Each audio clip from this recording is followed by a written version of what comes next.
Shalom, welcome to the Jewish View. My name is Rabbi Nachman Simon with the Chabad House of Delmar, together with my co-host Mark Ronich of Statewide News Service and jbiztechvalley.com. Welcome, Mark. We have a very, very special guest with us, the Albany City Auditor, Leif Engstrom. Leif, can I call you Leif? Leif, that's fine. Leif, all right. You can give us some auditing here, maybe how much is 0 plus 0, how much we're making here. But all right, welcome to the Jewish View, Leif. Well, thank you. Welcome, Leif, and I've known you for about 2 or 3 years now, Something and like I that. just think I think you're doing a good job. I saw the website and the City of Albany website, and so many reports, so many. You've been busy.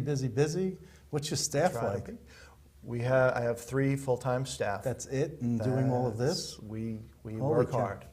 Okay. We work hard, and it's a challenging position. Just ask what is an auditor, maybe for myself and I'm sure for the, what is the description of the job? Well, there's two ways of looking at it. One way is what the city charter sets out, and then the other is really what does an auditor do. The charter charges my office with auditing, doing performance audits of all of the city offices in city government, and also to warrant as valid the accounts payable, which means we audit all of the accounts payable before it gets paid. They can't write a check without it first getting cleared by my office. So that's a pretty significant undertaking. I know, that's a lot. It is a lot It's- of Okay, work. so does your office Tens of thousands a year. Is your office the stopgap for no-show jobs? That if someone is collecting a paycheck or is putting in a voucher for a paycheck, and you have to make sure that person's actually there? Well, no, we can't do that every week. But we do, as part of our accounts payable process, we do an annual audit of some part of our payroll system, because it's a large system. Payroll accounts for, if you include benefits, about 75% of the city budget.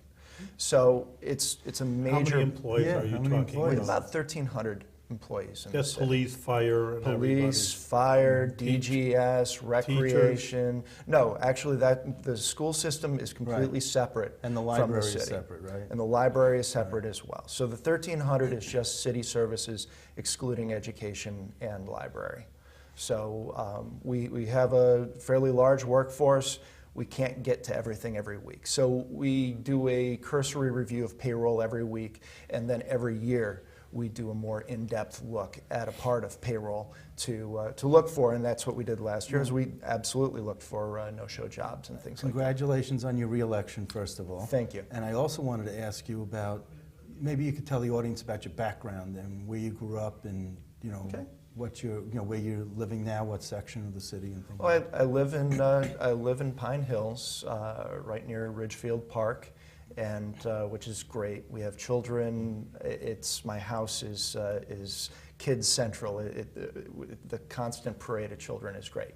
I grew up in Oneonta, and I went to the University of Tennessee for. I went to University of Tennessee for swimming, but also an engineering degree. I went there on a swimming scholarship, and I stayed on and continued and got my master's degree in urban planning, and moved back up to Albany shortly after my father passed away. And You're not a CPA. You don't have to be a CPA for this. no, as a matter of fact, we never got to the second part of what an auditor actually is. Performance auditing really reviews the performance of the different departments. It's really not a look at the city's books and finances. We do look at that stuff, but it's really more about how is code enforcement performing their job. Are they performing their inspections in a timely manner? Do they have accurate lists of the apartments in the city? Do they have accurate lists of the abandoned buildings in the city? Are they, are they doing what they're supposed to do? Are they delivering on the taxpayers' expectations? And from my background, the industrial engineering side of my background is really business engineering. It gets into efficiency and effectiveness, which has really served me very well as an auditor, and I am a certified internal auditor. And then my urban planning background informs me of public policy and particularly local government policy. And you can give recommendations, let's say, in your own mind, hey, I think we could do with 2 less policemen. I'm just throwing out an example or whatever. Yeah, we maybe need 2 more or whatever. Of this or that, yes, absolutely. I mean, there are offices that are understaffed in the city that I think make the city less efficient, and there are areas where we can cut back. And there are areas where we don't have the data that we need, and that's the biggest problem, is the areas where we don't have the information that we need to really make that determination. Do you have a good working relationship with Kathy Sheehan? Yes, I do. Yes, I do. And I've also had a good working relationship with Mayor Jennings as well. Has he done anything with your reports that were any substantial, or do they just get shelved? No, they don't get shelved, and I work hard to make sure that they don't get shelved. We have, for example, code enforcement. Major changes have been made in code enforcement since our first audit, which won a national award from the Association of Local Government Auditors. They have a new director, completely reorganized the way that they're doing business. They've contracted for a new computer system. They were unable at the time to provide me a list of the properties that have current residential occupancy permits when I did the audit. That's all changed. They're much more proactive. Anecdotally, the customer service is much better. They absolutely do pay attention to our recommendations and implement a lot of our recommendations. And the way we do business, the way we go about our auditing has helped encourage that. We don't surprise people with our findings. We sit down, we let them know what's coming. Here's what we found. What are we getting wrong? We ask them and make sure that we have it right, that we have it worded right, so we're not providing misinformation to the public when we do come out with our reports.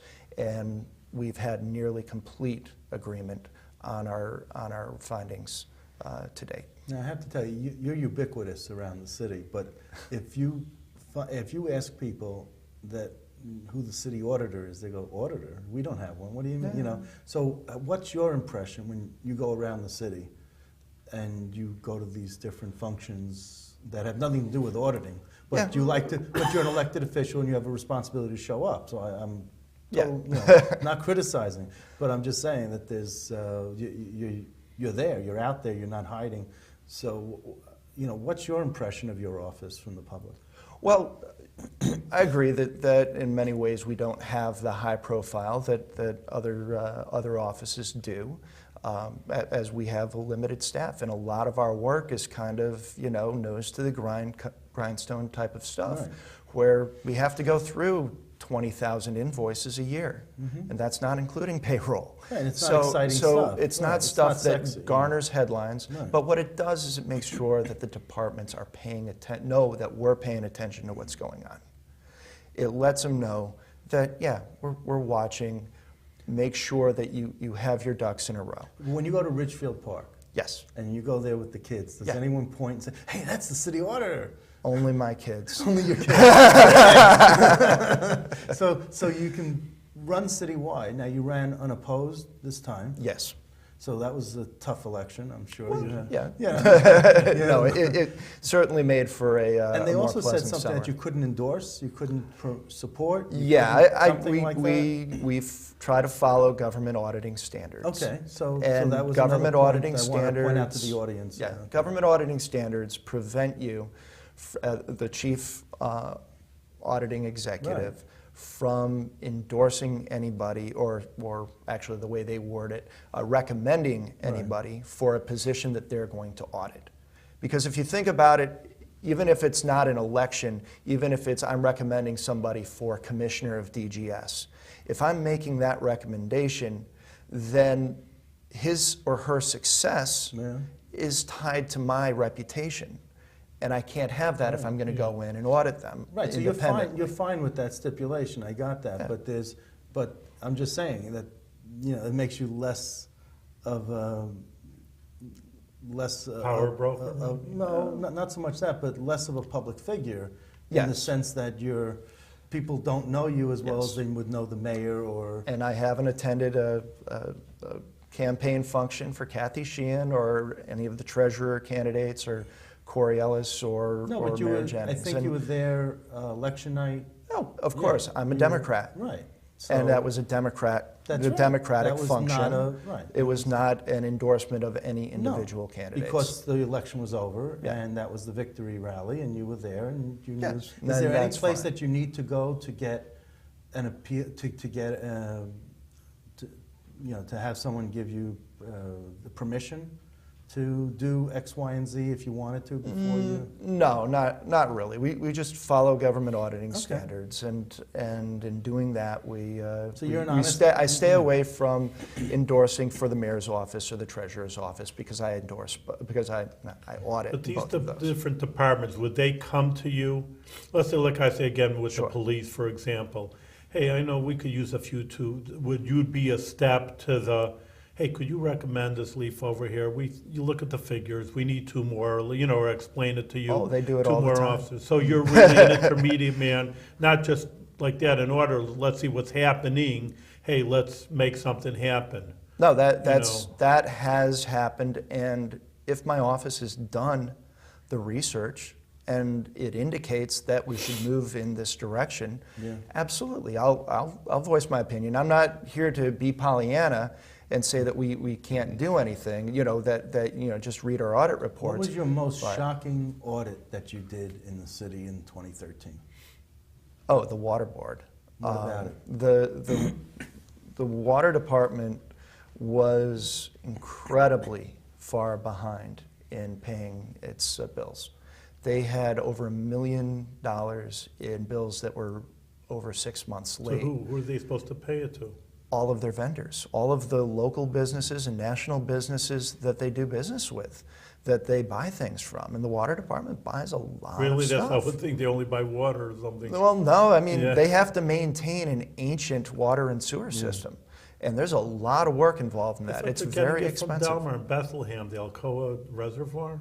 Alcove Al- Reservoir is where we get the water Alcove from. is where we get the water, but But you our need sewer pipes. system, our water and sewer system that delivers water and takes away sewage from every Right. building in the city. When a pipe breaks, Is you- hundreds like of years A old. pipe broke on Whitehall Road near the synagogue, and they had to come out Christmas Eve and repair the pipe. And Mm-hmm. that's But those are government workers, aren't they? those are government those- workers, but the material had to be bought by someone else. And in some cases, it's not government workers. Our water department is capable of handling jobs up to a certain level, but then when it gets larger than that, we contract out to a contractor that comes in with Mm-hmm. a larger company, a equipment company. than it would be cost effective for us to own. They service many municipalities in the area, and they bring out their specialized equipment, their larger equipment, to handle the big jobs that we can't handle And in-house. the water department wasn't paying these contractors, you're saying? Not just them, but engineers and a lot of other vendors, office supply companies. They, for some reason, and there's, the chief financial officer left as a result of the audit, but Why didn't the commissioner leave? Well, the well, the commissioner commissioner is also leaving in January 1st, but that has to do with the Change of with the change of administration? administration. But So they're looking for someone else to carry the mayor's water? there you Okay, go. sorry. All right, I just, all right. you throw a pun out there for me to take advantage of, I have There to. you I'm go. sorry, it's all jokes. So, in any event, bills had gone back to 2010 that weren't paid, and that was so it was in the news. It was on television. So you Within a must few have months, missed it. Rabbi Simon doesn't do that. within a I few am months, on the television. but within a few months, they had caught up with I mean, all $1 of their million. payments. So if you say that's Well, a they lot of hiked water bills, rate. They hiked the water rates. It was So they- no, actually, the funny part was the water department had more than enough money to pay the bills. Oh, They weren't doing it. they just weren't doing it. Now, if I didn't just pay my water bill and I just wasn't doing it, then they would You'd tack get- it on to the property tax And bill. yep, Really. absolutely. Yeah, I get that. Anyway, Absolutely. what maybe didn't get into the paper that you wish had that was an error in judgment or something that in a department? Well, all of our audits have gotten into the paper in one form or another, but they haven't gotten the attention that I'd like all the Okay, time. I don't want to hit but, on that part of the question I meant. What else can you tell us? But, you know, street maintenance. Street maintenance audit a couple of years ago, 2012, less than a couple of years ago. But in any event, when we asked for files on streets that were being considered for repaving, Yes. or had been recently repaved, Right. the files really didn't exist. No, they didn't, because this is the... Well, let's set the cynicism aside and address the reality Yes. of what was going on. I Okay. mean, we do have some unbiased data on street conditions that's done by a Capital District Transportation Committee. Oh. And they do, every other year they come out and do a street survey, and it scores street segments on a 1 to 10 scale. Okay. But that's really not enough information for you to make a determination when we have $40 million of street paving needs and $5 million to spend. Where are you going to put your money? Okay. And so when we did our audit, we did not identify any streets that had been paved that shouldn't have been paved. So that's one way of looking at it. Did they get the right streets, the streets that needed it the most, or the streets that were the most appropriate? Mm-hmm. It was very difficult to tell because the information really wasn't Right. there. And the city engineer said straightforward, making this decision is the most painful part of their job. They try to distribute it evenly throughout the city so that they're not ignoring one section of the city, but at the same time they have to go out and back and out and back, looking at different streets. They never had a uniform method of assessing the condition of a street. So they were just going back and forth instead of going out there, looking at it once, doing the assessment so you could have an apples to apples to apples comparison. And that just didn't happen. And they committed to doing it. We have a new city engineer. Oh, yeah? So I'm Who's our city engineer? Maybe I can get him to come on. Randy Milano, I think. Randy, okay. Yeah, but Have you to can get Randy, give give him him a call. yeah. I think he'd have to get clearance from the mayor's office before he did that. Which, no. But anyway, yes. yeah. In any event, So what I'm trying to say is, aside from the cynicism aside, is that this is not the first time I've heard of this issue. Yeah. And basically, the city council people from the lower wards, as you might say, Arbor Hill, South End, have been complaining that mainly the upper wards, which have a higher property value, have been getting their streets paved and their sidewalks done, and the lower valued homes, those streets have not been getting the streets paved, and they would always, I mean, it goes back probably 2 or 3 council people before the that we have instead of this current council. So I'm just letting you know, maybe before you came here, that this has been a huge, long issue, and certainly during the Corning years, it was always, you pick up the phone and he checked to see if you've given, or the squeaky wheel method, yeah. And so there were that. But I got to tell you, through Whalen's administration and Jennings' administration, there have been changes, slow and coming, but changes, because the lower wards have spoken up, they've gotten together, they've gotten more of a unified voice. So now the streets, some of the streets are being taken care of more aggressively. And you have to keep in mind also that the lower wards have the oldest infrastructure in this city, which makes it a little more difficult to maintain.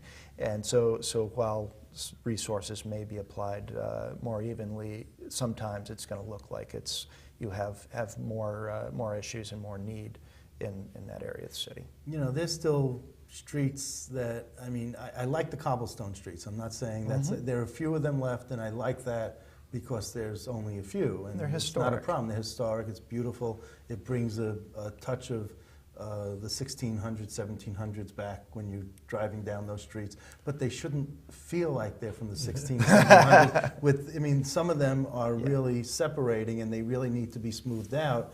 I know that there was a problem on Hawk Street between Washington and Elk, and they just paved over all of the cobblestones instead of trying to fix them. I know that I think Park Avenue by the school, Delaware Avenue going down, there's another cobblestone street that really needs some attention. And that's the challenge. Like I said, we have $40 million in street maintenance needs, and about $5 million each year to address that. And if we don't apply that, that $40 million keeps growing and growing and growing, so you kind because of we wonder live in the Northeast. Why the mayor in his proposed budget doesn't put more into the street. So it's not 5, maybe it should be 15 or 20. It can't reach the 40 million, but you wonder. But then you're cutting into the only way to get to $10 million in the city budget is to cut into public safety. Really, that, wow. I mean, because when I say we have $5 million, that's a big chunk of our Department of General Services budget. How big is the entire city budget? It's about $170 million. Wow. So, but some of that is grant funded, and some of that is bonded, and But so you say 75% of that is personnel. Is personnel, absolutely. Are we too top heavy with personnel? I don't think that as a city we are particularly top heavy. No. Kathy Sheehan says that she's going to do more with fewer employees. Well, we have to. Okay. We have no choice along those lines. We have to do more with less, or try to do more with less. But the reality is that we have our police and our fire departments are the lion's share of our budget. Wow. And so, in order to address that, if we're going to bring down the budget, those are the primary places where you have to look. Yeah, I mean, why do you rob the banks? Because that's where the money is. I mean, if you look at our big 4 departments, you have police, fire, Department of General Services, and they do the plowing, they do the street maintenance, all the things that we've just been, trash collection, all the things that we've just been talking about. Mm-hmm. And I don't want a private hauler to take my, like they have in Bethlehem. If I want to live in the suburbs, I'd move to the suburbs. Well, it's not just that. Is if you require private haulers, then when people can't afford those private haulers, we end up with trash in the streets. Tell me about the vacant homes. What did you find out about the vacancy rate? Well, we looked at, ironically, the city does not require our code enforcement office to get a complete list of the abandoned properties. Should they? And I think they should. I think they should they should be motivated to try to do it. It's always a moving target. They're never going to be perfect. But to Jeff Jamison, the new code enforcement director's credit, he has put a lot of effort into getting a more complete list and a better inventory of those. But the challenge is state law forces city and county, who are both work together on this issue, to wait a long time before we can just move in on a vacant property and take it for back taxes. And if they're paying the taxes, there's even less that we can do. Right. If the taxes are being paid, we'd have to go in with eminent domain or start fining them for code violations.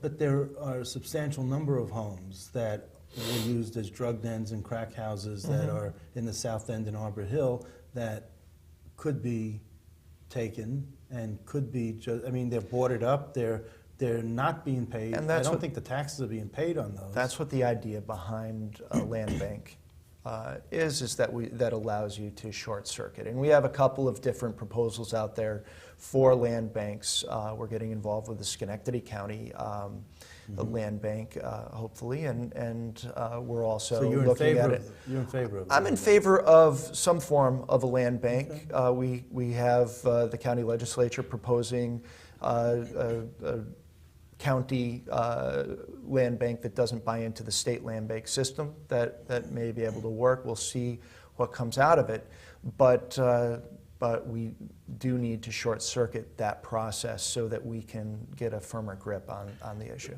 But you were talking about budget before, and the Yeah. budget is growing or less? I mean, how is Albany financially? The budget grows primarily as a result of contract, union contract negotiations and state. But the income is And- following and it, or state- is dragging behind? What's that? The Oh, income, I mean, Well, we have a structural deficit. There are a number of different ways of looking at that structural deficit, but we do have a structural deficit, so our income is lagging. But What is the but it structural depends deficit? from year to year. How much? It's anywhere from 10 to 15 million. And it really kind of depends on if you know a little bit about municipal budgeting, that when you budget, you budget for all of the salaries of all of the positions you have, even though all of those positions may not be filled throughout the year. Right. So what ends up at the end of the day being a budget, for example, last year I think we budgeted for $5 million to come from fund balance, and at the end of the year we ended up breaking even. So it really kind of depends on what the activity was that year. So let me ask you this. Did you like what Paula Mahan did in Colony, where she did a 1-year tax increase to pay off the deficit in the town of Colony, and then that tax increase went away after a year? I'm not completely familiar with Okay. what Paula did. I read some of the headlines about that. I was a little bit more focused on Albany. I don't think that that's really I mean, our property taxes are already as high as they realistically can get in the city of Albany. How do you go to these auditor conferences and learn from other auditors Absolutely. from counties and cities and stuff? Yep. Have you brought anything back from those conferences that helped you in your job? Yes, and you've put me on the spot, and I'm sorry. No, it's all right. It's yes all right. is okay. Yes, I go to the conferences, and absolutely, I learn a lot, and it has helped with my planning and my execution of audits. Mm-hmm. It's really informed. I mean, we do need to take a look at our fleet maintenance program, but.